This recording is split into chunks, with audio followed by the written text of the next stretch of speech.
కాంగ్రెస్ ప్రభుత్వంపై ఎమ్మెల్యే పాడి కౌశిక్ రెడ్డి ఫైర్ అయ్యారు. సీఎం రేవంత్ రెడ్డి ఇష్టం వచ్చినట్లు మాట్లాడుతున్నారని మండిపడ్డారు. మూసీ సుందరీకరణ పేరుతో రేవంత్ 1,00,000 కోట్లు స్కామ్ చేశారన్నారు. బీఆర్ఎస్ అధికారంలో ఉన్నప్పుడు 16,000 కోట్లతో మూసీ సుందరీకరణ డిపిఆర్డి అయిందన్నారు.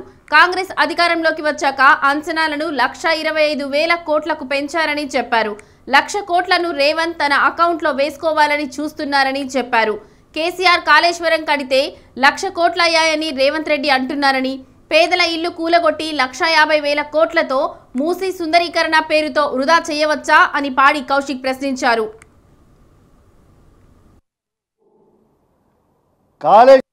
రేవంత్ రెడ్డి గారు నిన్నెక్కడో మాట్లాడుతూ నోటికొచ్చినట్టు మాట్లాడినరు. రేవంత్ రెడ్డి గారు మీరు మీ నోటికొచ్చినట్టు మాట్లాడినంత మాత్రాన మేము భయపడతామో వెనుకపోతామో అని మీరు అనుకుంటే మీ భ్రమాది. ఇలా మూసీ రివర్ ఫ్రంట్ అనే పేరు మీద ఇలా రేవంత్ రెడ్డి గారు 1,00,000 కోట్ల రూపాయల స్కామ్ చేస్తూ ఉన్నాడు.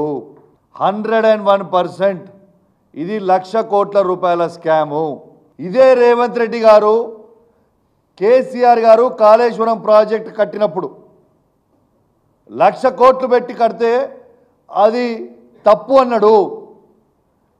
కాళేశ్వరం ప్రాజెక్ట్ 1,00,000 కోట్లు పెట్టి కడితే ఇలా 36 లక్షల ఎకరాలకి నీళ్ళు వస్తూ ఉన్నాయి. డైరెక్ట్గా ఇండైరెక్ట్గా. ఇది వాస్తవం కాదా?